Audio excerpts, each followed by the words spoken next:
నాకు అభినందనలు తెలుపుతున్నందుకు మనస్ఫూర్తిగా మీ అందరికీ పేరు పేరున నా హృదయపూర్వక ధన్యవాదాలు. మనం క్షమించాలి, కొంతమంది సంఘాల నాయకులు వచ్చినప్పుడు మొదటి రోజు ఛార్జ్ తీసుకున్నప్పుడు చాలామంది ఎక్కువ వచ్చేయటం వల్ల నాకు ప్రత్యేకమైన ఇబ్బంది ఉంటుంది. సో దాంట్లో మీ సంఘాల నాయకులందరినీ కలుసుకోలేకపోయారు, దానికి క్షమించాలి.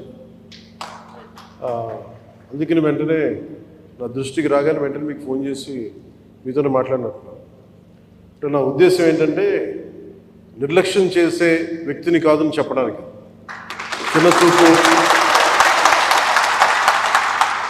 చిన్న చూపు చూసే వ్యక్తిని కాదు. మీ సమస్య నా సమస్య, అది చాలాసార్లు సభలో చెప్పాను. కానీ ఇప్పుడు ప్రత్యేకించి ఛార్జ్ తీసుకున్న తర్వాత మీకు మళ్ళీ మీ అందరికీ తెలియజేసుకుంటా ఉన్నాను. మిమ్మల్ని అర్థం చేసుకునే వ్యక్తిని, మీ సమస్యల్ని పరిష్కరించడం, ఎంత త్వరగా పరిష్కరించడం అనేది నా ఒక్కడి చేతిలో లేదు.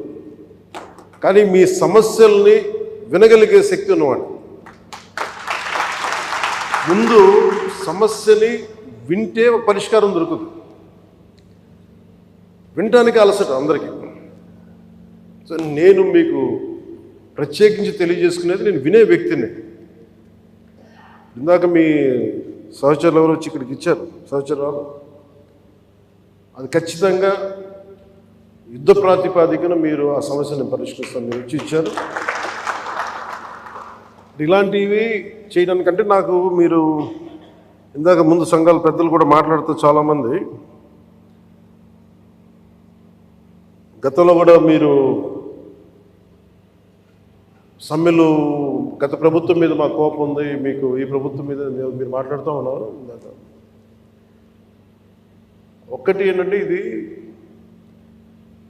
అందరం కలిసి పనిచేయాలి, మినిస్ట్రీ కానీ ఉద్యోగులు కానీ.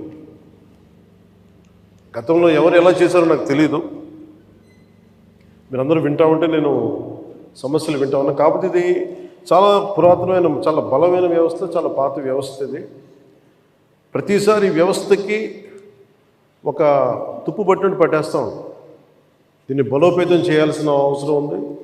దీనిని సమస్యలు ఏవైతే ఉన్నాయో మీ అందరికీ ప్రతి సంఘం తరఫున ఇది ప్రత్యేకించి ఒక ఓవరాల్గా మేము ఇలా చేయదలుచుకున్నాం, మా సమస్యలు ఇవి, లేదంటే మేము ఇలా నిలబడతాం, కొంచెం ఇవన్నీ చెప్తా ఉన్నారు. నేను మీకు ఈరోజు మాటిస్తున్నాను, పంచాయతీ పనులతో పాటు మీ సమస్యలను కూడా నేను వినే వ్యక్తిని. నేను ప్రత్యేకించి ఏ సంఘాలకు సంబంధించి ఆ సంఘానికి ప్రత్యేకించి ఒక టైంని అలాట్ చేసి మరి. కాకపోతే నాకున్న సమస్య ఏంటంటే అందరూ కొంచెం ప్రిపేర్ అయ్యారండి బాగా. అంటే నేను చాలా శాఖలు ఉన్నాయి, మిగతా పనులు కూడా చూసుకోవాలి. కాబట్టి మీరు బాగా ప్రిపేర్ అయ్యి వచ్చి ఒక పరిష్కార మార్గం కూడా తీసుకెళ్ళండి. దాదాపు ఇలా ఆలోచించవచ్చు, ఇలా చేయొచ్చు. ఇందాక మీరు మాట్లాడుతూ అన్నారు, గత ప్రభుత్వం అంటే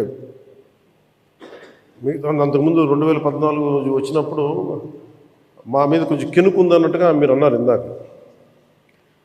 అది అంటే భయపెట్టేవాడికి భయపడతారు, కానీ కొంచెం ఓపెన్గా సహజంగా కొంచెం వినేవాళ్ళతోటి ఎక్కువ ఆ బాధను గత ప్రభుత్వం మిమ్మల్ని అందరినీ భయపెట్టింది. అదని అర్థం చేసుకోగలం. కానీ